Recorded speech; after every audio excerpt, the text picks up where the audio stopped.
গণতান্ত্রিক রাষ্ট্র ব্যবস্থায় আমাদেরকে আজকে চলার পথ করে দিয়েছেন এবং যেই গণতান্ত্রিক রাষ্ট্রের নীতি নির্ধারণী একটা জায়গা আমাদেরকে দিয়েছেন। আমরা জনগণের ভোটের সংসদ সদস্য হয়েছি এবং আমাদের প্রধানমন্ত্রী জনাব তারেক রহমানের মন্ত্রিসভার দুটো মন্ত্রণালয়ের প্রতিমন্ত্রীর দায়িত্বে আছি।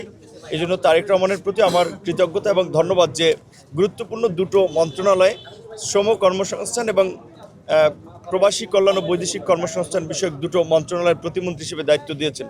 দুটো মন্ত্রণালয়ের কাজই কিন্তু অত্যন্ত চ্যালেঞ্জিং। একটা হচ্ছে যে এই যে আমাদের বিশেষ করে দেশের বাইরে ছড়িয়ে ছিটিয়ে থাকা বিশ্বের বিভিন্ন দেশে আমাদের প্রবাসী ভাইয়েরা এবং বাংলাদেশের মতো একটা ওভার পপুলেটেড কান্ট্রি যার ইকোনমির অন্যতম একটা বেস হচ্ছে আপনার প্রবাসীদের পাঠানো রেমিটেন্স। তো স্বাভাবিকভাবে আমাদের মতো দেশের জায়গা থেকে অনেক কিছু করা যায় না। উন্নত দেশগুলো তাদের নাগরিকদের যেভাবে বিভিন্ন দেশের সুযোগ সুবিধা দেয়, তো এই জেনারেশনের একজন তরুণ নেতা হিসেবে আমাদের তো প্রায়োরিটি যে আমাদের দেশের নাগরিকরা যেন বিশ্বের অন্যান্য যে সমস্ত দেশে তারা বিভিন্ন কর্মে বা পেশায় নিযুক্ত আছে তারা যেন মর্যাদার সাথে এই দেশের নাগরিক হিসেবে পরিচয় দিতে পারে এবং কর্মক্ষেত্র সহ বিভিন্ন ক্ষেত্রে তারা যে ধরনের অসুবিধা প্রতিবন্ধকতার শিকার হয় সেটা দূর করা। দ্বিতীয়ত আমাদের দেশে আপনার বিশেষ করে বাইরে দেশে যেতে বিশেষ করে যারা বিভিন্ন পেশায় যান যতটা ব্যয় হয় এটা বোধহয় পৃথিবীর কোনো দেশে কিন্তু এত ব্যয় এবং এত খরচ হয় না।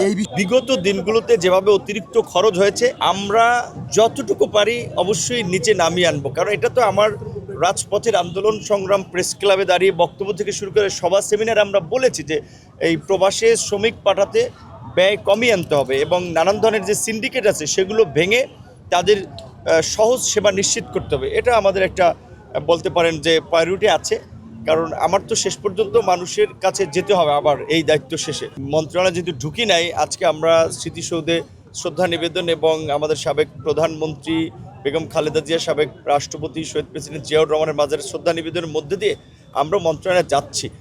এখানে মন্ত্রণালয় যেহেতু যাইনি, মন্ত্রণালয়ে ঢুকলে অনেক কথা বলতে পারবো না, বাইরে থেকে এখন একটা কথা বলে যেতে পারি যে স্বাভাবিকভাবে এটা কিন্তু আমাদের সবাইকে বুঝতে হবে বাংলাদেশের মতো একটা ওভার পপুলেটেড কান্ট্রি যার রিসোর্স লিমিটেড এবং জনসংখ্যা একটা উল্লেখযোগ্য সংখ্যক জনগোষ্ঠী দারিদ্র্যসীমার নিচে বাস করে, তাদেরকে মেইন স্ট্রিমে নিয়ে আসা একটা বড় চ্যালেঞ্জ।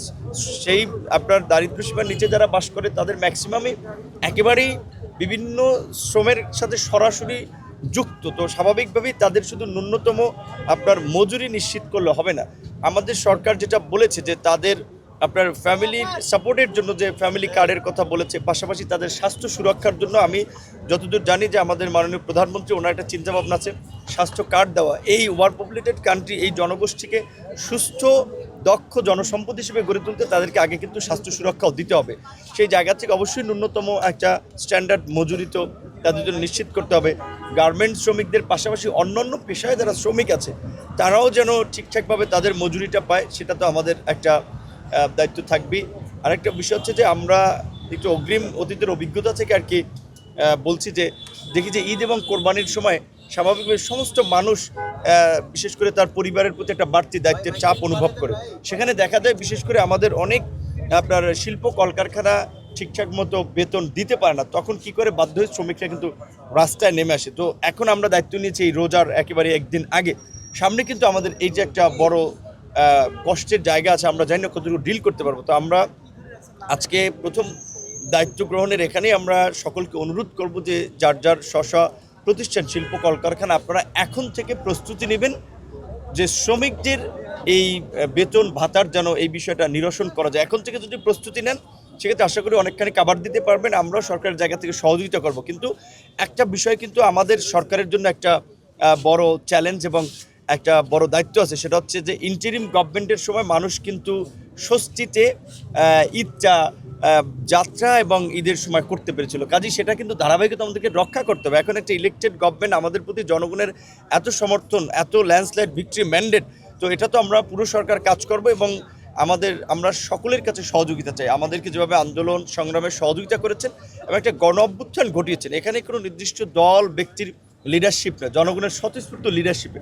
কাজে আমি এটা ফিল করি যে আগামীর বাংলাদেশকে এগিয়ে নিতে হলে, বাংলাদেশকে পুনর্গঠন করতে হলেও সবাইকে স্বতঃস্ফূর্তভাবে যার যার জায়গা থেকে যে দায়িত্বটা আছে সেটা পালন করতে হবে।